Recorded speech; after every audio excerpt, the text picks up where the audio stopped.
In this tutorial, I'll be showing you how to use this slicing tool. I'm gonna actually reset my essential menu so I can have access to my layers here. So basically, this is a PSD file that contains a logo and images and some dummy text. And what we're gonna do is I'm going to use the slicing tool to cut out the images that I want to use for my website. And this would be basically the way that I want my website to look like. I want the logo to be on the top, navigation laid down horizontally below the logo, and then I want to have some images and some text at the bottom. So the first thing that I need to do, I'm going to go ahead and clear my guides, and I'm going to drag new items. And again, I have organized my files, so I have my uh, shapes in one layer, navigation in another layer, and the photographs are basically also on their own layer. So basically use Photoshop to save out comps or specific layout designs, and then to basically cut out the images. We're going to recreate this entire page and add the navigation and the dummy text in Dreamweaver. So the only thing I'm going to save out of this page that will be used in Dreamweaver would be the logo and the photograph. But I'm going to save out all the other items as well. I'm just probably not going to use them for this, this portion of the class.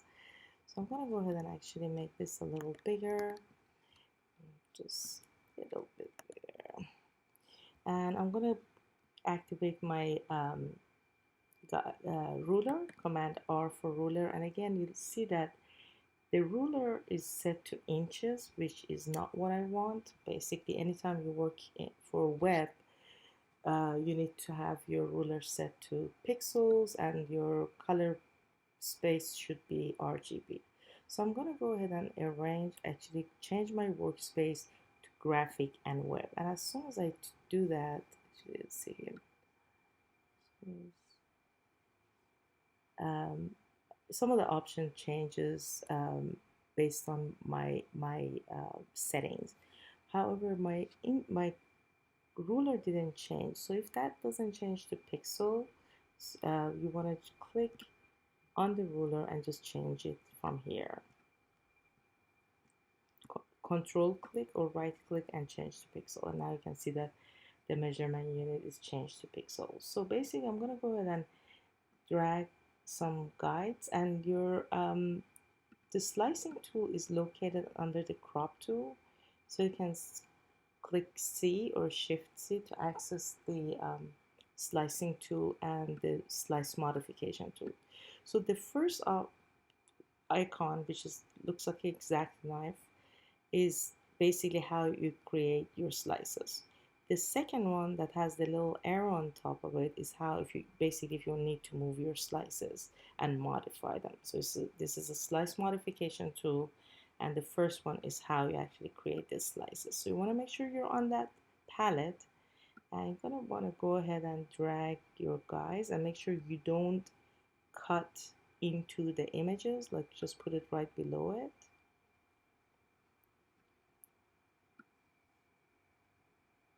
And like I said, the only thing that I'm going to save out in this page is this logo and this image. All these other things, pieces, I'm going to save them out. However, I'm going to recreate them in Dreamweaver.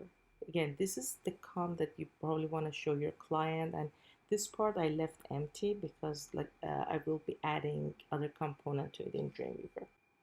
So once you have your guide um, drawn on the actual pieces I want to save, there is an option. So you want to make sure you're on your slicing tool, and from the top of your panel, you should see slices from guides. If you don't see it, it means that you're not in the right icon.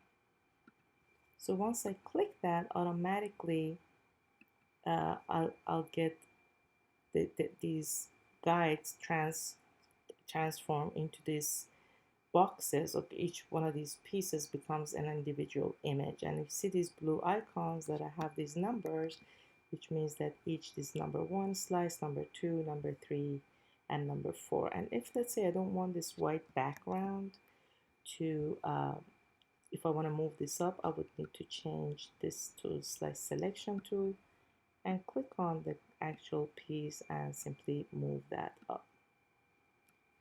And see that it's kind of a yellow box. So this, don't pay attention to the actual blue line, because the yellow box is what is going to be saved out. So here you can see that I'm just going to slightly move it up.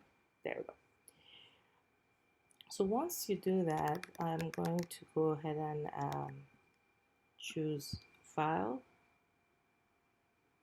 Export, save for the web.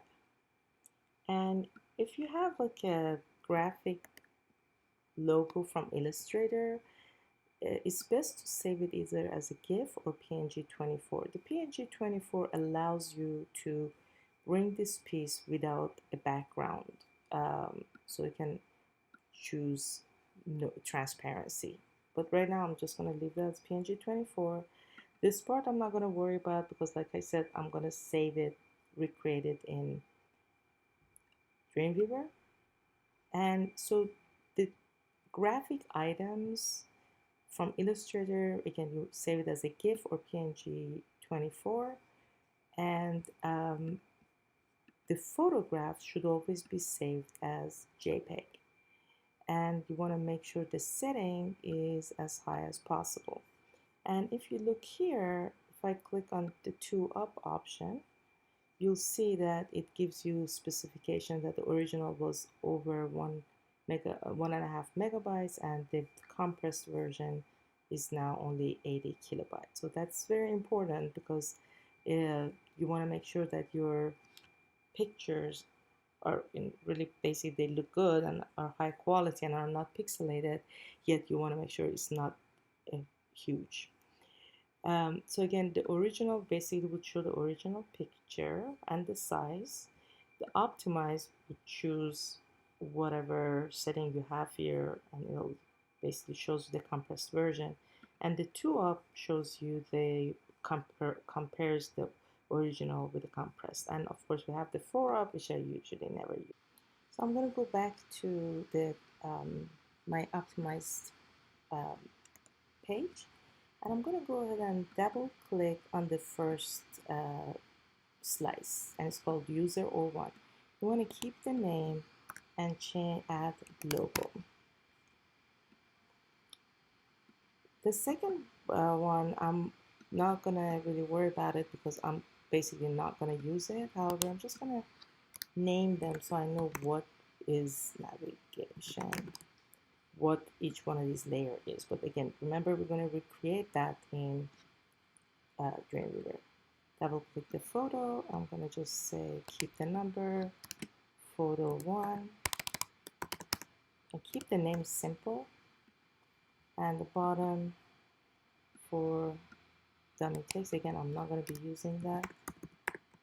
Next, bottom. And I'm going to again make sure that the image is in JPEG and the logo is in PNG. And again, these are the only 2 pieces that I'm actually going to be using. So I'm going to go ahead and say save and find the folder that I've created. Make sure you say images only and all slices, and don't be concerned about this name.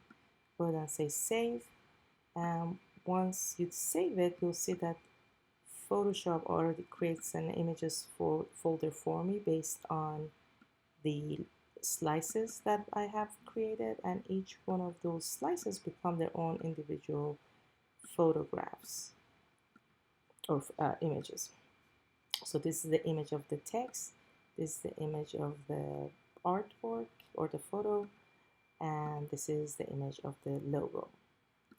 And basically they're all nicely numbered. So now if I want to save another image that is going to be the same size as this one, all I have to do is sort of activate that image and double click it and just simply change the name from photo.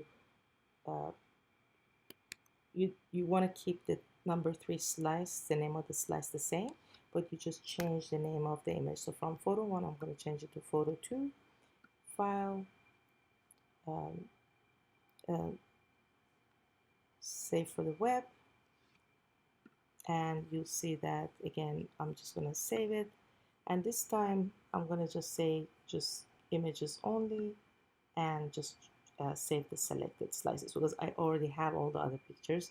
So all I want is this particular slice. So when you want to save multiple pictures, you can use the same slice. However, just make sure you change the name of the image. So here I have my image 2, and here's I have my image 1. So this is how you create a layout, slice your pictures, optimize each of the slices and name them, and how you export them out so you can use them for Dreamweaver later on. And again, remember, this is the reason why we don't make an images folder for our own personal pictures. If you want to use a folder for your photographs or artwork, make sure you call it like photos or something like that.